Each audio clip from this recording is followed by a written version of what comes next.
Hey guys, so this is just going to be a quick video going over my current holdings in the portfolio. So right now it's sitting at $44,758.96. It's pretty cool to see. As you can tell from the graph, I've only had this account since May 3rd. So that's why you can see it kind of just jumps up there, because that's when I added in my initial amount. In the last week, we are down from a high of $46,436. In the month, we are down from a high of $46,799. Alright, so yeah, lately the market has been correcting, I guess you could say. Probably go see just a graph of the S&P. Yeah, so it's down from, what is that, 4,600, something like that. So going over to the positions, you can see I have 0 in cash. You know, you want all your money invested as much as possible. So here, main holdings, I sorted them from the largest market value to the smallest. Okay, so first we got up SPY. It's a broad market index fund. You know, it tracks the S&P. The reason why I didn't go with VOO, is because I do eventually want to trade options on SPY, and that's just easier because there's more volume with SPY as opposed to VOO. So, I mean, I know VOO has lower expense ratios and stuff like that, but that's just kind of my reasoning. For PayPal, this is kind of an OG stock for me. I originally had a Robinhood account, and this is one of my first stocks that I bought. I bought 100 in one time. So my average cost, my true average cost, I know it says here it's 59, or no, my average cost is that.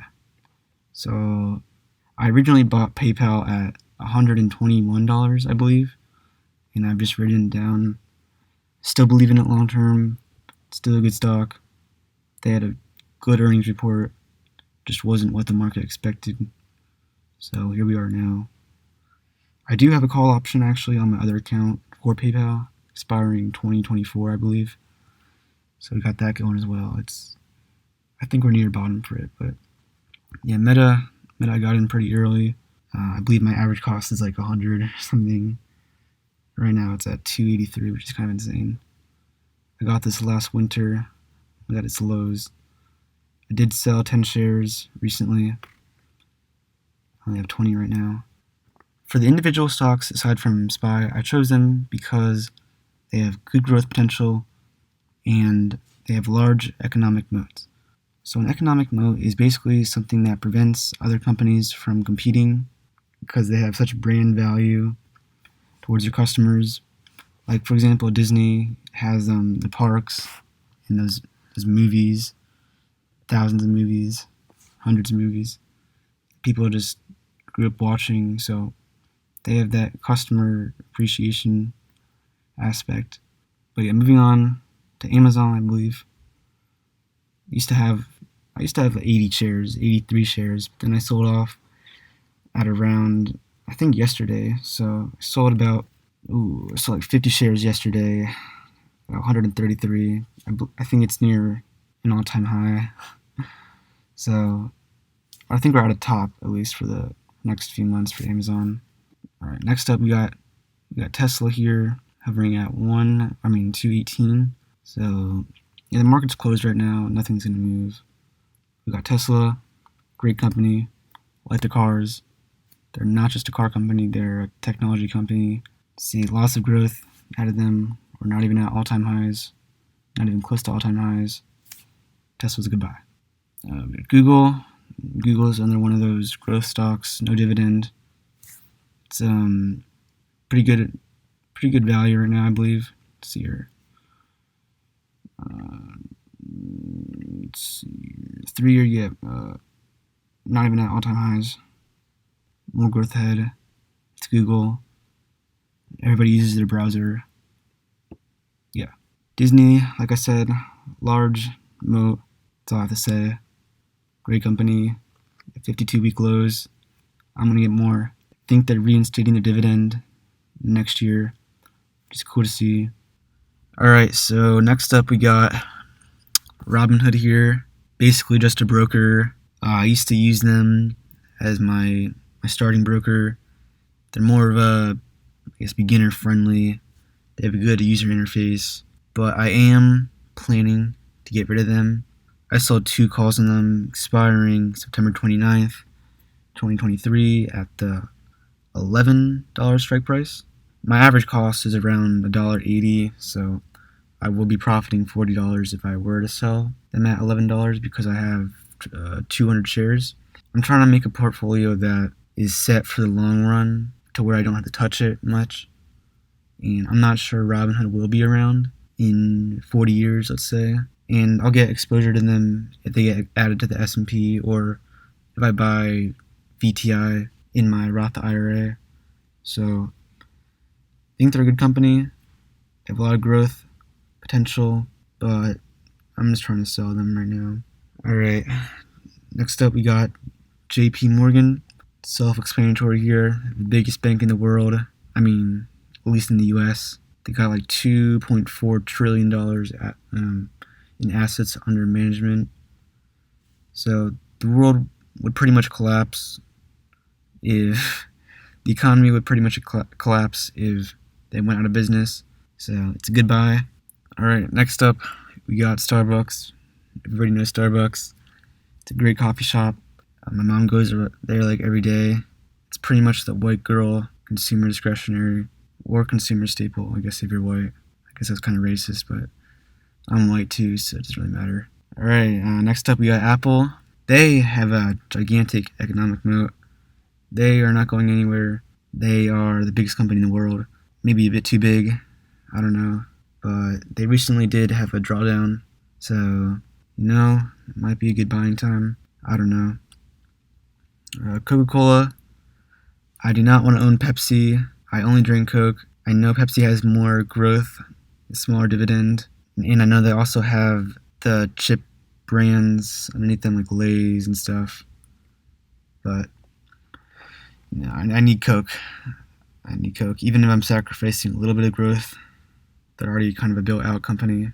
But yeah, that's kind of I'll keep this a smaller position. Next up, we got Waste Management. I'm trying to get rid of Waste Management as well. I recently switched over to just buying the S&P 500, and I realized that I would get pretty decent exposure to waste management through the industrial sector, as well as other good companies like Union Pacific or UPS. So it's not a must-have in the portfolio, so I'm just trying to get rid of it. The other companies, though, besides Robinhood, are kind of must-haves in my opinion. It's great companies. Waste Management, it's a good company, good dividend, good growth. Just I'm already getting exposure to it in the S&P, so it's fine there. All right, for these options, I already went over the Robinhood one, but I do have a few puts here. So we got NextEra Energy, $65 put, September 15th. Basically, I saw their IV rank was high for the year, so I just said might as well. They're already down quite a bit, so if I get to buy them at this good price, I'll be fine with that. And Johnson & Johnson, I used to own Johnson & Johnson, good company. I sold the 160 put for September 15th as well. Again, their IV was high, and right now they're at 172, so it's not looking like I'm gonna have to buy them or get assigned, or even if I was assigned, it wouldn't really matter. They're a good company. And then the PayPal one here, I have 100 shares, so that's enough to sell a call. So I said mine as well. Sold to 70. Right now they're at 59, which is crazy. 52-week lows almost. So there's that. Yeah, so this is just a pie chart that I made. Basically what I want my portfolio to look like, hopefully in the future. Still got to adjust some things. Obviously PayPal is not at 1%. It's more like 20% right now. It's $6,000 in them. But hopefully it's going to stop adding to them and increase the other positions. I do want SPY to be at 75%. The fund managers, they remove bad companies and they bump up good companies. So it's just self-managed. You don't gotta touch anything. So SPY, just a great ETF. And the remaining 25%, I chose these stocks. So yeah. Okay, this isn't necessarily a dividend portfolio, but here's the estimated income I will be receiving from my companies that do pay a dividend.